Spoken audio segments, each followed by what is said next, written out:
Thank you for staying to the Morning Big on NCBN, and it's time for us to delve into some conversation and, focusing on a very special set of people. Yeah, I won't be wrong to say so.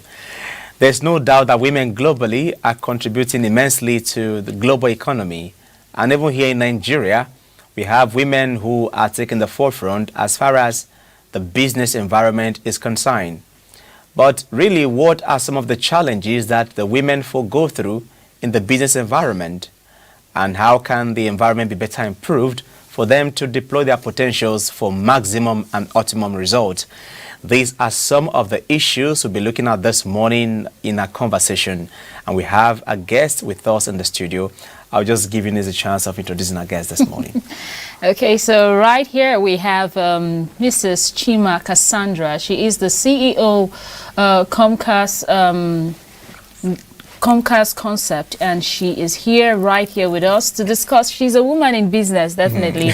And of course, today is Business Women's Day. You know, normally March 8th is the UN's International Women's Day celebration, but today we're celebrating business women. You're very much welcome. Thank you, Ma. Thank you. Okay, so you go first. So today we're marking the Business Women's Day. I mean, how does it feel dedicating a day not just to celebrate women? I know that we always have Women's Day 1,000 times in a day, but this time around it's especially for women in business. For you who is in business, how does it feel?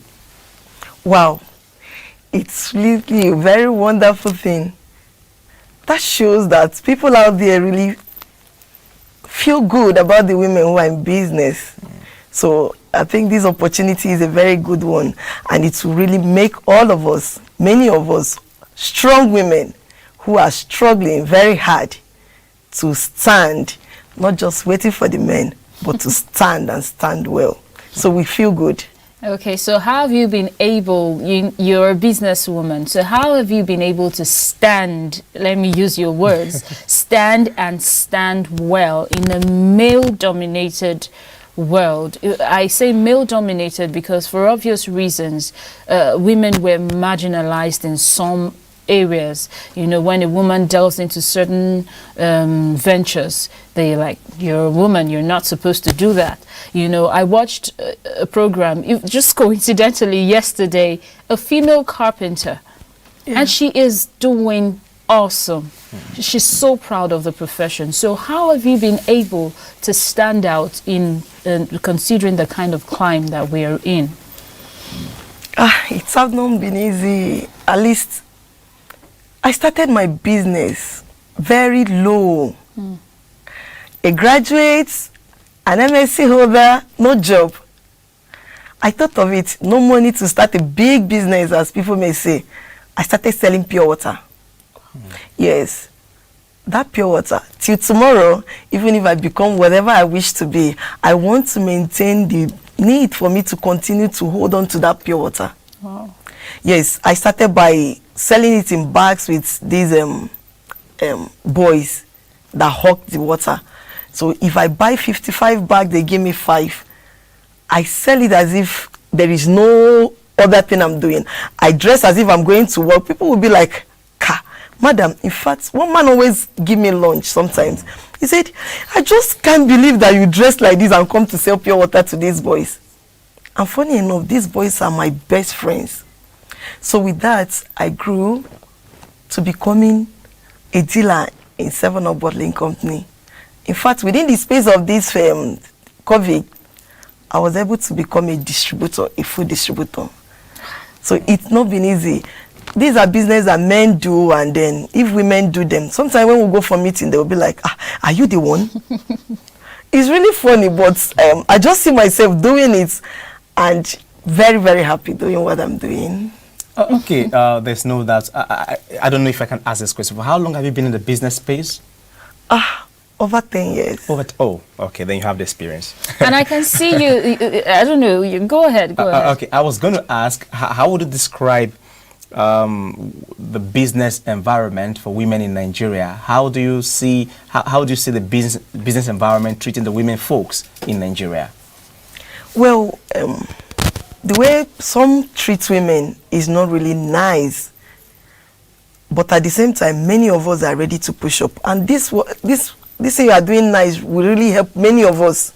Seeing us speaking up, I'm encouraged. When I see some other women who are able to do something, I get strength. I say, wow, if this person can do this, I want to do more. So another woman seeing me doing this, wants to pick up, if you can do this, I want to go forward. So the way we treat women, we need to think of it. Oftentimes, some people will be like, are you supposed to do this? Why? If she can do it, let her go ahead and do it.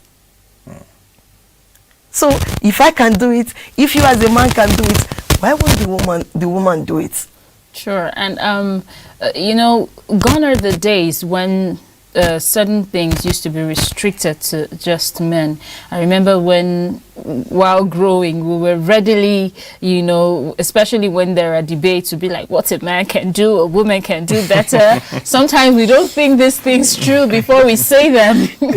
Okay, but right now it's obvious that a whole lot of women are going into the business space, into the political space. I mean, just a few days ago, we had the likes of Ngozi Okonjo-Iweala make it to the top 100 list of most influential people in the world. Naomi Osaka and so many women are really doing great things. Now, I would like to ask, away from COVID, you said over 10 years, and COVID came well under 10 years. So what exactly inspired you to go into business as a woman? Just like I said, it wasn't easy getting a job, so I thought of it, I can do something. And having in mind that I can even pay people. Going out to search for a job was really difficult. I said, if I can do something, maybe with time, I will be able to help others who go out to search for a job. So I had to start, and I had a very big focus, heavy one, that I've not even gotten to an inch of what I'm planning in future. So with that, I just want to see if I can be a big and an announced woman among others. How would you describe the future of women in business in Nigeria? What do you foresee? I see women going forward. I see them going higher. If women can be at this age we are, if many of us can be up and doing now, and in next 10 years or more, I think we'll go higher than this. So with government support and other people supporting women, we'll really go high. That should suffice for a final thought, if you ask me. Honestly, it does suffice for a final thought. And we have had a swell show this morning, and we've spoken about a whole lot. Our guest has been Chima Cassandra. She is the CEO Comcast Concept. What a nice name. Like I'm rapping Comcast Concept. You wouldn't want to hear her rapping skills. Now you don't want to hear that. Okay. It's been nice having you on the program. Thank you. Thank you very much. Thank you so much for coming. Thank you. Yes. All right. I think we just have it a wrap here on the Money Bugle this morning. It's been 2 hours of good conversation, from the paper review to the business update, the news, and of course this very insightful conversation we had with Mrs. Cassandra. Yes. It's been a very good one. But let's also just briefly, the president is in New York, and is going to deliver Nigeria's paper in the course of the week. I know some of the issues he's going to be pushing will be that of vaccine availability to and Africa, equity, yeah. and equal distribution. There may not be equal distribution, but at least let's see some fairness, right?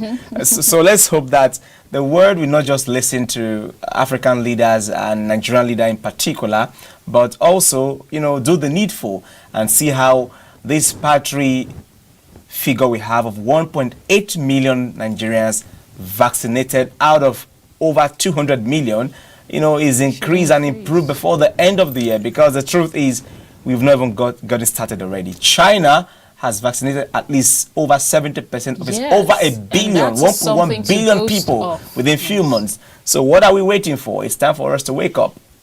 Sure. It's a wake-up call, I must say, and we hope that the world will listen to African countries as long as COVID-19 is concerned. Remember, it is a global problem. It is not one person's problem. And if you take care of one sector of the world, you are taking care of the whole sector of the world as long as health is concerned.